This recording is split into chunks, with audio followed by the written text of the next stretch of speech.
रमजान के पवित्र महीने में शुक्रवार को शिमला के ईदगाह में भाजपा अल्पसंख्यक मोर्चा हिमाचल द्वारा इफ्तार पार्टी का आयोजन किया गया, जिसमें भाजपा अल्पसंख्यक मोर्चा के राष्ट्रीय कार्यकारिणी के सदस्य और हिमाचल प्रभारी डॉक्टर असलम भाजपा ने शिमला शहरी के उम्मीदवार और सह प्रभारी लोकसभा संजीव सूद और व्यापार मंडल के अध्यक्ष संजीव ठाकुर, मोर्चा के प्रदेश अध्यक्ष बिलाल शाह, शिमला जिला अध्यक्ष रहमान मोहम्मद मौजूद रहे। डॉक्टर असलम ने कहा कि रमजान का पवित्र महीना आपसी मेलजोल को बढ़ाने और खिदमत का महीना होता है। रोजा इफ्तारी में सभी धर्मों के लोगों को बुलाया जाता है और देश की तरक्की व खुशहाली के लिए दुआ की जाती है।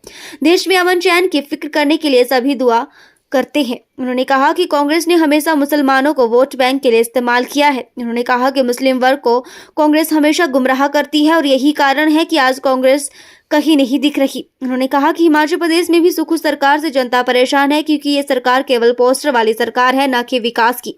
विकास केवल और केवल प्रधानमंत्री नरेंद्र मोदी की सरकार ने किया है। शिमला में स्नेह संवाद कार्यक्रम में शामिल होने वो शाम को रोजा इफ्तारी के कार्यक्रम में ईदगाह पहुंचे। इस मौके पर शिमला में भाजपा के पूर्व प्रत्याशी संजय सूद, पूर्व पार्षद संजीव ठाकुर, भाजपा अल्पसंख्यक मोर्चा के प्रदेश अध्यक्ष बिलाल अहमद शाह, महामंत्री इमरान खान समेत मुस्लिम समुदाय के लोग काफी संख्या में मौजूद थे। इफ्तार का कार्यक्रम जो किया जाता है वो हिंदू मुस्लिम एकजाती को बढ़ाने के लिए और आपस में भाईचारा कायम रहे, देश के अंदर अमन चैन रहे, इसके लिए रोजा इफ्तार का आयोजन किया गया है। और चूँकि कार्यक्रम किया गया है तो कार्यक्रम में सभी जाति पंथ मजहब के लोगों को यहाँ आमंत्रित किया है और ये इस गुलदस्ते में सारे लोग हम लोग बैठे हुए हैं। सूद साहब बैठे हुए हैं, ठाकुर साहब बैठे हुए हैं, बिलाल साहब बैठे हुए हैं, खान साहब बैठे हुए हैं। तो सभी लोगों ने यहाँ बैठकर रोजा इफ्तार का ये कार्यक्रम का हमने किया है। इफ्तार पार्टियों का आयोजन इसीलिए किया जाता है कि हम लोगों में आपस में बैठने का एक मौका फराहम हो जाता है और आदमी समय निकालकर इस रोजा इफ्तार के बहाने से साथ में बैठ सकता है, एक दूसरे के अपने सुख दुख की बात कर सकता है, एक दूसरे की संस्कृति को जान और पहचान सकता है। और रोज़ा जो है, रोज़ा सिर्फ इसलिए नहीं कि हम लोगों को खाना नहीं खाना है, रोज़ा इसलिए है कि देश में अमन चैन कैसे कायम रहे उसकी फ़िक्र करनी है। अपना भाई जो भूखा है उसकी फ़िक्र करनी है, जिसके पास में चीज़ें नहीं है उसके पास वो चीज़ें उपलब्ध कराने की कोशिश करनी है। और इस रोज़े माह रमज़ान के महीने में हम लोग कोशिश करते हैं कि इबादत के साथ साथ कुछ खिदमत भी करते हैं। उस खिदमत की नीयत से हम ये सारे कार्यक्रम करते हैं। देखिए, पिछले 45 साल कांग्रेस का राज रहा और कांग्रेस ने मुसलमान को सिर्फ और सिर्फ वोट बैंक के तौर पे इस्तेमाल किया।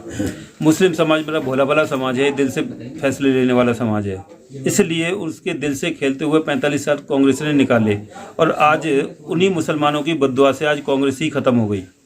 आज आप देख रहे होंगे कि कांग्रेस कहीं नहीं है। और आज जिस प्रदेश में मैं बैठा हूँ वहाँ सुक्खू सरकार, जिस सरकार को बने हुए आज कितना 14 महीने हो गए। 14 महीने के लिए जो बीजेपी मुसलमानों के हितैषी की बात करती थी, आज तक यहाँ हज कमेटी नहीं बनी, उनके जो उमूर हैं उनको पूरा करने का कोई काम नहीं हुआ। इवन के मैं समझता हूँ जब से सरकार आई है तब से जो हमारी पुरानी सरकार के काम थे उनको भी रोक दिया गया और उन कामों से भी आज ये हुआ है कि यहाँ का जनता त्राहिमाम कर रही है और बहुत परेशान है। तो सुक्खू सरकार 100% फेल है, वो खाली पोस्टर वाली सरकार है और ऐसी पोस्टर की सरकारें बहुत लंबी नहीं चलती हैं।